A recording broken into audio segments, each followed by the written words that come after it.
રાજ્યમાં આગામી દિવસોમાં ભારે વરસાદની આગાહીને ધ્યાનમાં રાખીને ગાંધીનગર સ્થિત સ્ટેટ ઇમરજન્સી ઓપરેશન સેન્ટર ખાતે રાહત કમિશનર ગૌરાંગ મકવાણાના અધ્યક્ષસ્થાને વેધર વોચ ગ્રુપની મહત્વપૂર્ણ બેઠક યોજાઈ હતી।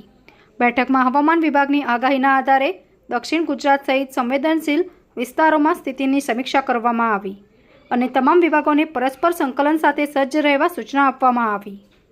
હવામાન વિભાગના જણાવ્યા મુજબ 22 જુલાઈએ નવસારી, વલસાડ, દમણ અને દાદરા નગર હવેલીમાં કેટલાક સ્થળોએ ભારેથી અતિભારે વરસાદ પડી શકે છે, જ્યારે 22 થી 24 જુલાઈ દરમિયાન ઉત્તર મધ્ય અને દક્ષિણ ગુજરાતના અનેક જિલ્લાઓમાં પણ ભારે વરસાદની શક્યતા વ્યક્ત કરવામાં આવી છે। રાહત કમિશનરે જણાવ્યું કે રાજ્યના કંટ્રોલ રૂમ દ્વારા 24 કલાક સતત મોનિટરિંગ કરવામાં આવી રહ્યું છે। NDRF અને SDRFની ટીમોને સંવેદનશીલ વિસ્તારોમાં તૈનાત કરવામાં આવી છે।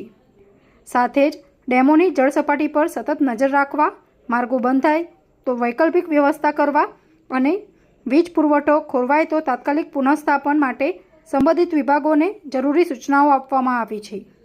આ અંગેની માહિતી 21 જુલાઈના સાંજે 6 વાગે આપવામાં આવી હતી।